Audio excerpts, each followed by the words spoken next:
Dear student, in this video we are going to study of chapter 15. The name of chapter 15 is Eklavya an ideal pupil. तो एकलव्य एक आदर्श छात्र, pupil का मतलब होता है शिष्य या छात्र। एकलव्य एक आदर्श छात्र, ये चैप्टर का नाम है, इसका मतलब हुआ।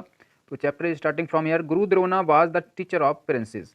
गुरु द्रोणाचार्य प्रिंसेस यानी राजकुमारों के गुरु थे, टीचर थे, अध्यापक थे। उनकी प्रसिद्धि दूर दूर तक चारों तरफ फैल गई थी। Pupils came to him to learn archery from far off places. Far off places का मतलब होता है बहुत दूर दूर जगहों से। बहुत दूर दूर जगहों से शिष्य उनसे आर्चरी सीखने के लिए आते थे। आर्चरी का मतलब होता है जो धनुष बाण की विद्या जानते, धनुष बाण चलाने वाली विद्या को आर्चरी कहा जाता है। तो इन रिमोट जंगल का मतलब होता है दूर जंगल में। Prince Eklavya of the Bhil king, Bhil राजा के राजकुमार। भील राजा के राजकुमार स्मार्ट और क्लेवर थे, यानी कि चालाक, चतुर थे और स्मार्ट थे। तो क्या होता है, वो भी आर्चरी सीखना चाहता था। कौन? भील राजकुमार। He had a desire to become a great archer. उनकी इच्छा थी एक महान आर्चर बनने का। आर्चर उसे कहा जाएगा जो धनुष विद्या में ज्ञान रखता हो, नॉलेज रखता हो। तो एक बार वह घर से बाहर निकला, यानी कि घर से बाहर यात्रा पर निकला। वो गुरु द्रोणा से मिला और अपनी इच्छा जाहिर की, यानी अपनी इच्छा उन्हें बताई। गुरुजी ने पूछा कि ओ बेटे, ओ बच्चे, तुम कौन हो?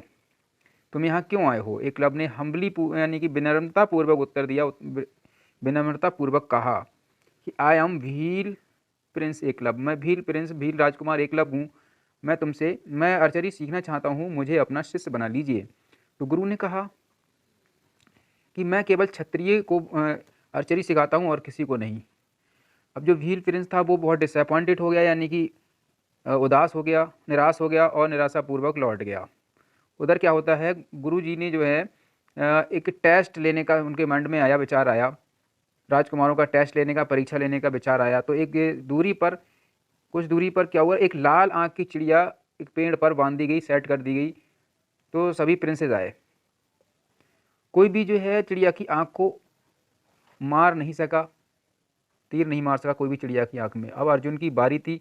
गुरु ने उनसे बहुत सारे क्वेश्चन पूछे अर्जुन से। अर्जुन ने केवल एक ही उत्तर दिया कि गुरुजी, मुझे केवल चिड़िया की आँख ही दिखाई दे रही है और कुछ नहीं।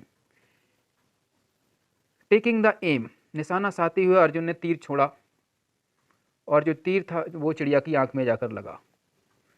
गुरुजी बहुत खुश थे, गुरुजी खुश हो गए।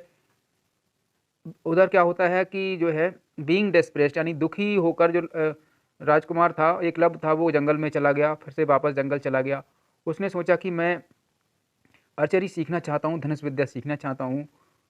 तो उसे एक विचार आया, उसे एक विचार मिल गया, उसे एक तरीका मिल गया कि उसने एक अर्थन आइडोल यानी कि मिट्टी की प्रतिमा गुरु द्रोणा की तैयार की और पूजा के लिए तैयार हो गया। और मिट्टी की गुरु की प्रतिमा से कमांड लेकर के उसने एरो छोड़ा, तीर छोड़ा। कैसे करके? सा नाना की आवाज़ करते हुए तीर छोड़ा।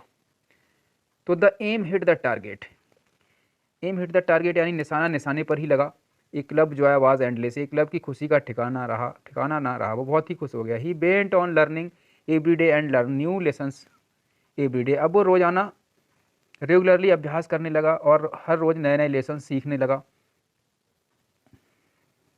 पूरी लगन से और पूरे उत्साह से वो उसे बहुत सारी नॉलेज, यानी बहुत सारा ज्ञान हो गया आर्चरी का। तो Eklavya became an expert Archer. अब एकलव्य जो था एक एक्सपर्ट आर्चर बन चुका था, यानी कि बहुत अच्छा, बहुत निपुण धनुर्धर बन गया था। ही वॉज वेरी हैप्पी, वो बहुत ही खुश था, वो इससे बहुत ही खुश था। अब रोजाना की तरह एक दिन वह अपना अभ्यास कर रहा था, तो दूर से, कुछ दूरी से एक कुत्ते की भौंकने की आवाज़ आ रही थी। आवाज़ आई है ना, आवाज़ आई तो उसका जो ध्यान था, उसने सोचा, उसका ध्यान गया कि चलो अपनी जो लर्निंग जो मैंने सीखा है उसका टेस्ट लिया जाए, उसका परीक्षण किया जाए।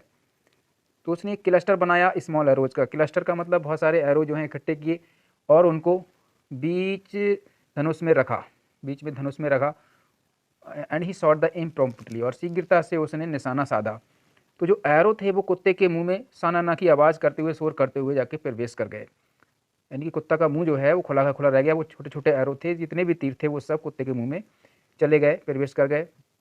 The dog now could not shut his mouth. अब कुत्ता अपना मुंह बंद नहीं कर सका। It could not bark neither, ना ही ये भौंक सका। इट वॉज नॉट हर्ट, वो उसको चोट भी नहीं लगी थी, ऐसे करके उसने किया था। अब वो जो है वापस चला गया। ये कुत्ता जो है पांडव राजकुमारों का था। तो ये कुत्ते कुत्ते की ऐसी दशा को देखकर वो निराश हो गए। अर्जुन बहुत सारा निराश होते हुए अर्जुन ने ये सारी बात गुरुजी को बताई। अब गुरुजी और राजकुमार जितने भी थे सब वो जो है एकलव्य के पास गए। एकलव्य ने गुरुजी को प्रणाम किया, उनके चरण स्पर्श किए। गुरुजी ने एकलव्य को पहचान लिया, क्योंकि गुरुजी से पहले ही मिल चुके थे एकलव्य, है ना, इसलिए उन्होंने पहचान लिया और पूछा कि तुम्हारे गुरु कौन हैं, तुम्हें ये नॉलेज, ये ज्ञान किसने दिया है। तो उसने क्या किया, पास में मतलब एकलव्य ने पास में जो उनकी प्रतिमा थी उनको उसको दिखाते हुए एकलव्य ने उनको सारी कहानी बताई। गुरु द्रोणा पूरी कहानी समझ गए। उसने कुछ सोचा।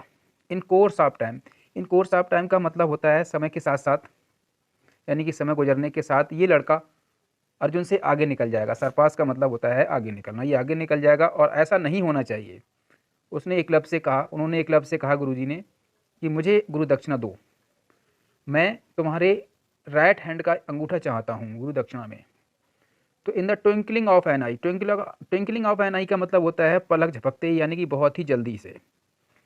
बहुत ही जल्दी से उसने अपना डैगर अपनी कमर से निकाला। डैगर का मतलब कटार अपने कमर से निकाली और अपना अंगूठा काटते हुए गुरुजी के चरणों में ऑफर कर दिया, गुरुजी के चरणों में निछावर कर दिया अपना अंगूठा काटते हुए। Drona said to himself, Drona ने अपने आप से ही कहा, द्रोणा ने खुद कहा कि blessed is your devotion to guru, गुरु भक्ति, तुम्हारी गुरु भक्ति धन्य है।